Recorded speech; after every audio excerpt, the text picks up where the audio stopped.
In addition to the trio and the other main characters, Roy Clarke has populated the town with many other people for them to interact with. These individuals impact their lives in varying degrees. Crusher is Sid and Ivy's giant lumbering nephew who looks like a younger version of his late uncle. The character Crusher is first seen in the touring stage show in 1984. Lindsley joined the National Youth Theatre and attended the University of Warwick reading English and American Studies, but changed to theatre studies after the first year. He was awarded a bursary enabling him to undertake a one-year postgraduate course at the Bristol Old Vic Theatre School. His film roles include Ogilvy in two of the Pirates of the Caribbean films. Lindsley also appeared in Emmerdale, Casualty and The Bill, and as a guest actor in many other TV shows. His West End career includes comedies, musicals and Shakespeare. He appeared in repertory in many cities around Britain and wrote for and appeared in pantomimes. Crusher was in the December 1984 Christmas special The Loxley Lozenge. However, his part was edited out of the original broadcast. This was due to him appearing in episode 2 of series 8 that was broadcast later, where the script introduces him to the other characters for the first time. Crusher helps his widow Auntie Ivy out in the cafe to the best of his limited ability. Most of the character's humour comes from the contrast between his menacing size — Jonathan was a bulky 6 feet 4 inches tall — and his total harmlessness.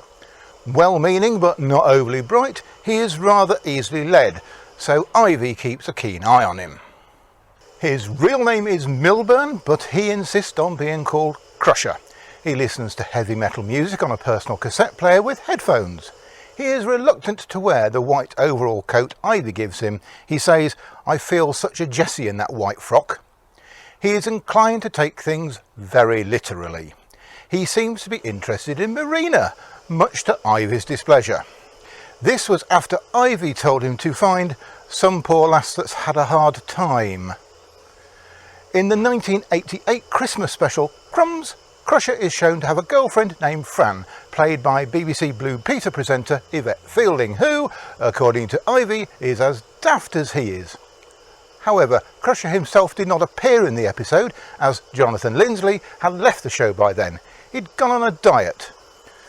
After his departure, Ivy runs the cafe alone, with occasional help from Nora Batty. Lindsley also appeared as Chunky Livesey in the second series of the spin-off prequel, First of the Summer Wine, to replace Anthony Keach, who starred as the character in the first series in 1988. Looking back on his time in Last of the Summer Wine, Jonathan Lindsley said in 2006, "I think one of the best qualities of this show is that anyone of any age can watch it and find something amusing. Popular family entertainment is rare these days, and this is a gem."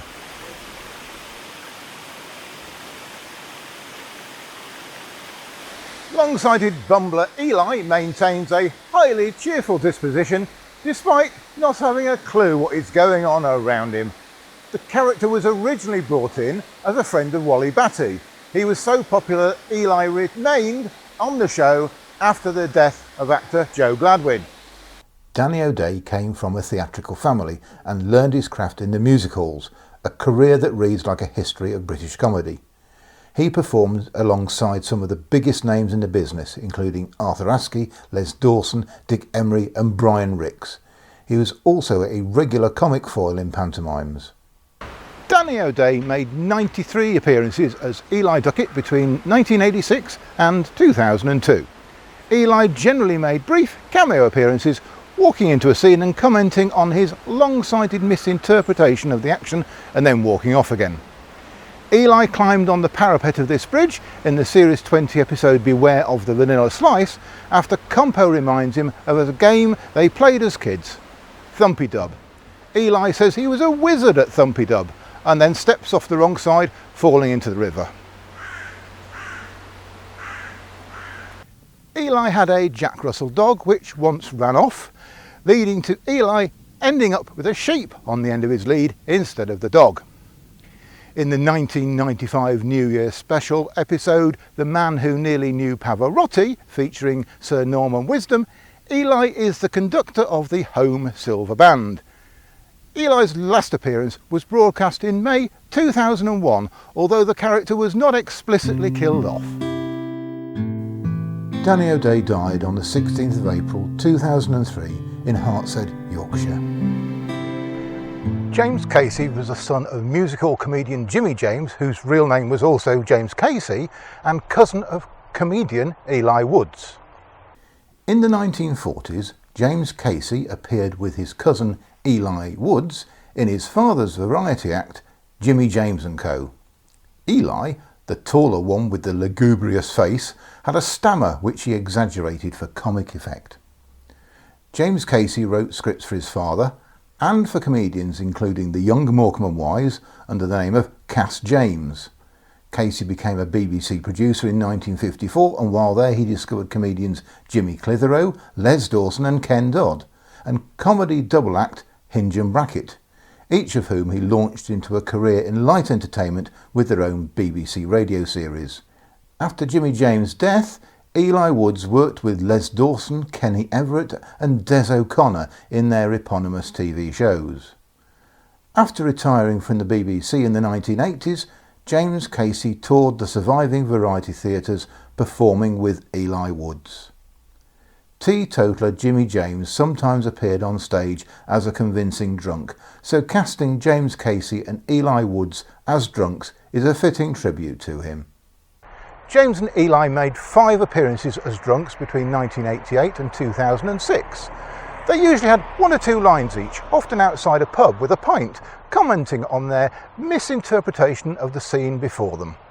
Their characters were originally unnamed, the screen credits just showed drunks. In their final appearance here at the Strafford Arms near Barnsley in the series 27 episode Plenty of Room in the Back, they were credited as appearing as themselves.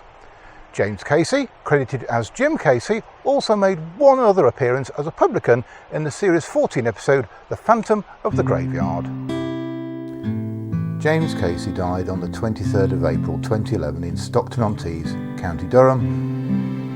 Eli Woods died on the 1st of May 2014 in Stockton-on-Tees, County Durham. Sir Norman was originally intended just to make 1 guest appearance as the hapless Billy Ingleton in the 1995 New Year special, The Man Who Nearly Knew Pavarotti. His popularity resulted in an occasionally recurring role until 2004.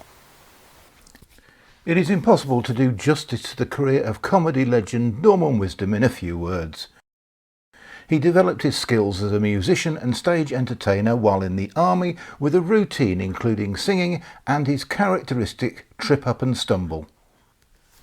His hapless character, Norman Pitkin, in flat cap, ill-fitting suit, crumpled shirt and mangled tie, appeared in a series of comedy films produced for Rank Studios between 1953 and 1966. Wisdom's stage performances often include musical numbers, some of which he wrote. Probably his best known is Don't Laugh at Me 'Cause I'm a Fool, which he wrote with June Tremaine.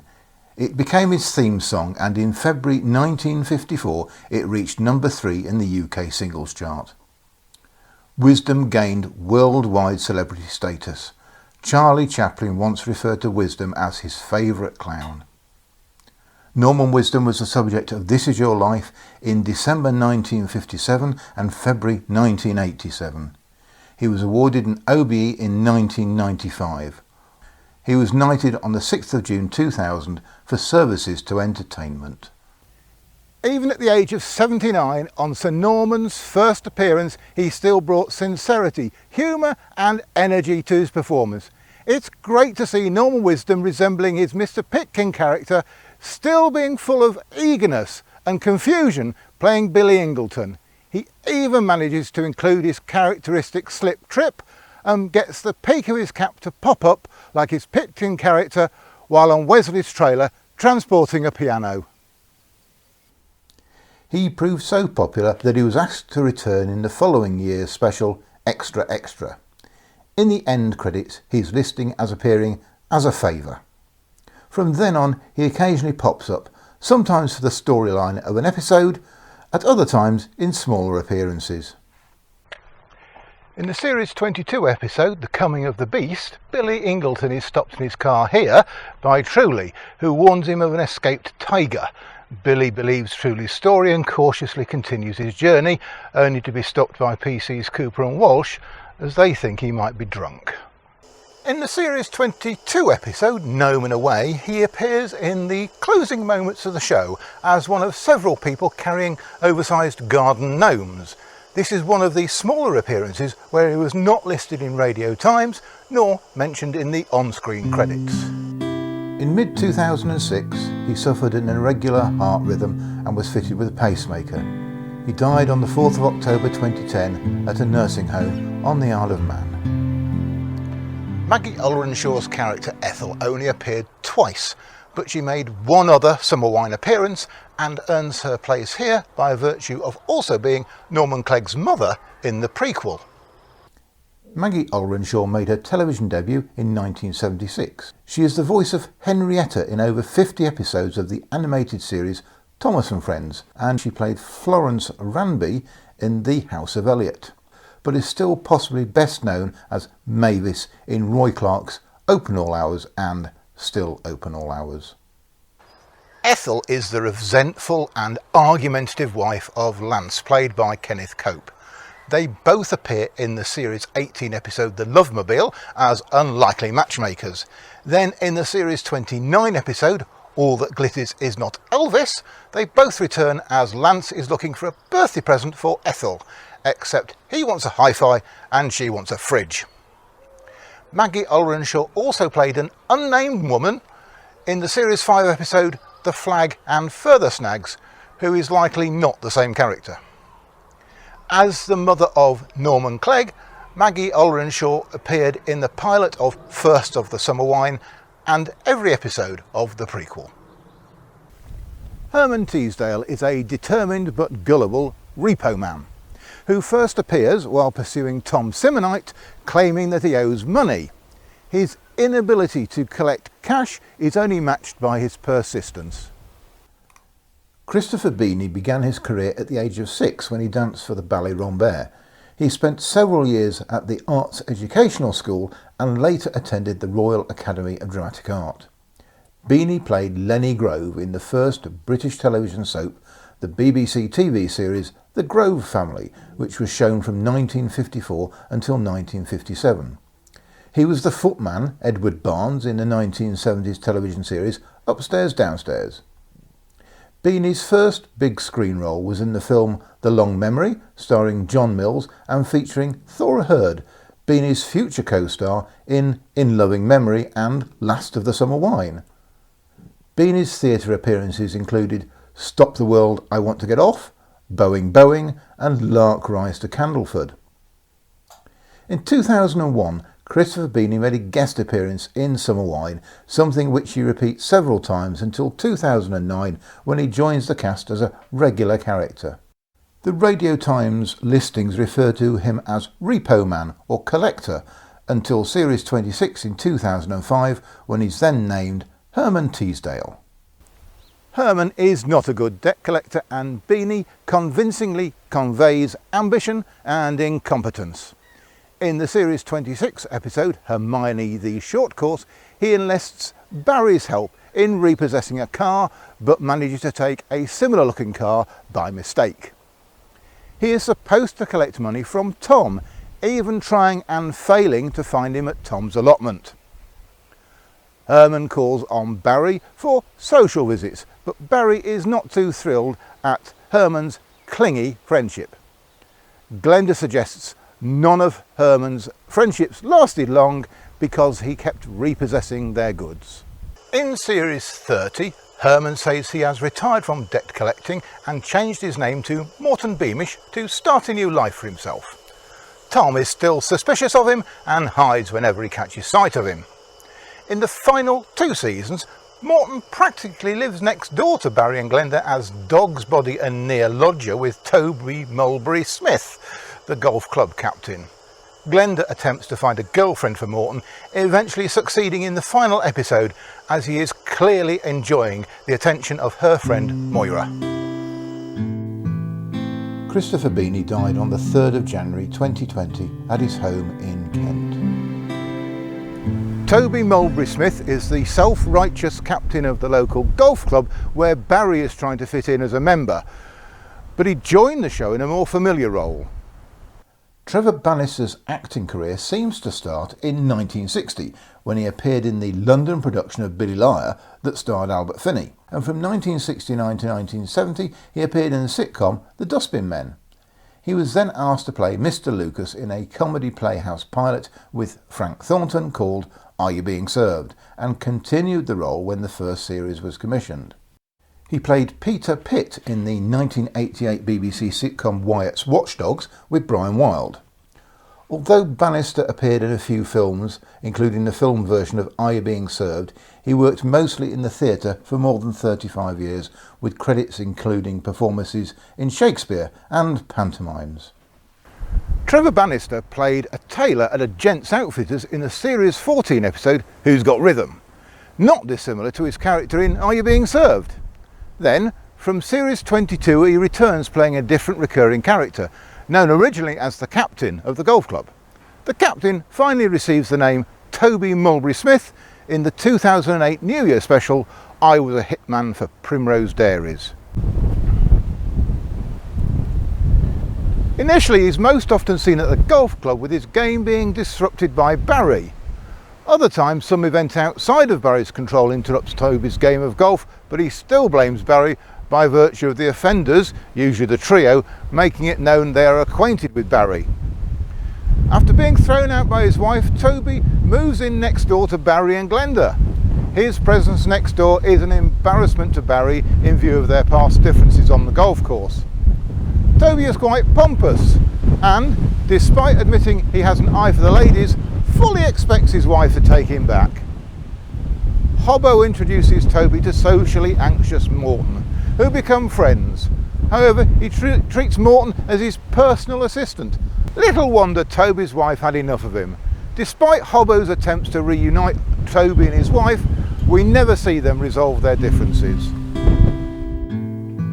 Trevor Bannister died after a heart attack on the 14th of April 2011 in Thames Ditton, Surrey. Lenny, Jolly and Cliff are related to Barry and bring some typical cannon and ball chaos to the show. Tommy Cannon and Bobby Ball, known collectively as Cannon and Ball, were a comedy double act best known for their variety show, The Cannon and Ball Show, which lasted for 9 years on ITV. They met in the early 1960s while working as welders in Oldham, Lancashire. They started working the pubs and clubs of Greater Manchester as singers, but switched to comedy after being told comics earned an extra £3 a night. They continued to work as a comic duo on television and in theatre and pantomime. Together they made 3 appearances. In the Series 26 episode, The Swan Man of Ilkley, Bobby Ball, as Lenny Jolly from the Pickle Factory, is trying to travel along the canal to Ilkley on an inflatable swan. Tommy only appears briefly, without saying anything, after the end credits, in which he is listed as Canal Enthusiast. In their second appearance, in the Series 27 episode Who's That Talking to Lenny, Lenny has been hearing voices, so the trio help him with the aid of Entwistle, Smiler and a loudspeaker. Tommy appears briefly near the end. This time he has one line, ouch, in reaction to Lenny dropping his wooden stuff on him from this bridge. Tommy is credited as Man in Boat. In their third appearance, Lenny is frustrating his wife, Florrie, played by Barbara Young, with his failed escapology act. This is the first time that Tommy's character is named Cliff. It's revealed they are related, and they have a brief conversation. Bobby Ball died on the 28th of October 2020 following a COVID-19 diagnosis. Nellie is the final addition to the Ladies' Coffee Circle and Pearl's Comrade in Arms. She occasionally provides more sophisticated viewpoints as she benefited from having lived further south for some time, but even she regards men with befuddlement. After graduating from the Royal Academy of Dramatic Art, June Whitfield began a professional career in the 1940s. In 1951 she had her first credited television role and joined the London cast of the musical South Pacific. Her big break was in the BBC radio comedy Take It From Here in 1953. Roles on television followed and appearances in 4 Carry On films. In 1968, Whitfield and Terry Scott began a long television partnership with roles as husband and wife in Happy Ever After and Terry and June. From 1992 she played Adina Monsoon's mother in Absolutely Fabulous. In 2013 she was the inaugural recipient of the Aardman Slapstick Comedy Legend Award, a recognition of a lifetime's contribution to the world of comedy. Whitfield was appointed Officer of the Order of the British Empire in 1985, Commander of the Order of the British Empire in 1998 and Dame Commander of the Order of the British Empire in 2017 for services to drama and entertainment. In 1994, June Whitfield was given a Lifetime Achievement Award by the British Comedy Awards. June Whitfield originally made a one-off appearance in the series as Delphi Potts in the 2001 Christmas special Potts in Pole Position, married to Lother, a character played by Warren Mitchell. Then in the 2005 Christmas special Merry Entwistle and Jackson Day, June Whitfield first appears as Nellie. While Roz had left at the end of the previous series, Nellie becomes the confidant for Pearl. June Whitfield gives her character charm and poise, with a sunny disposition and cheerful nature in contrast with the more hardened attitudes of most of the other women. Nora is inclined to pick on her over her airs and graces and objects to Nellie sticking her little finger out when drinking tea. Her never-seen husband Travis needs frequent attention, which Nellie generally administers over her mobile phone. Travis is totally dependent on her, and sometimes a phone call from him is a convenient plot device to require Nellie to drop whatever she is doing. She does tell the Coffee Circle ladies in the Series 28 episode Variations on a Theme of Road Rage they gave Travis a tank. Well, when I say they gave, I think he had to return it. I look at him and you think sometimes you wonder how anyone as quiet as he is could get 2 bullet wounds and a medal. In Series 30, Nellie is the object of Hobbo's obsession when he becomes convinced that she is his long-lost mother, much to her annoyance. June Whitfield died on the 29th of December 2018 in London. Stella is the only one of Nora Batty's siblings we ever see. She's a former pub landlady and appears to take a more free-spirited approach to life than Nora, as evidenced by her brighter wardrobe and styled hair. Barbara Young played 4 different roles in Coronation Street and Sadie Hargreaves Lloyd in the Channel 5 soap Family Affairs. Barbara Young's first appearance in Summer Wine was in the last episode of Series 29, Get Out of That Then. She played the part of Florrie, the wife of Barry's cousin Lenny Jolly. She returned in the next episode, but not as Florrie. She joined the regular cast as Nora's sister Stella in the December 2008 New Year special I Was a Hitman for Primrose Dairies. Kathy Staff had been unwell for some time and it was known she would not return to the show, so she was written out by departing for Australia again and Stella moves in to house sit for her. Stella effectively takes over for Nora so that Alvin still has a female sparring partner. Despite Stella's late husband being a drunk and a womaniser, she tells Alvin she does not understand why she still misses the bad beggar. She may seem in a bad mood as she's trying to give up smoking. As if struggling to give up smoking wasn't difficult enough, she also has the pranks that Alvin plays on her to put up with as well. Even so, she's usually more graceful towards him than Nora was towards him or Compo. However, when Hobbo interacts with her, her temper is roused and she puts him in his place. So, Stella was the last addition to the regular cast. Sadly, Nora never returned. Kathy Staff died in December 2008, just weeks before Stella's first appearance was broadcast. Barbara Young died on the 27th of April 2023 at Addenbrooke's Hospital in Cambridge.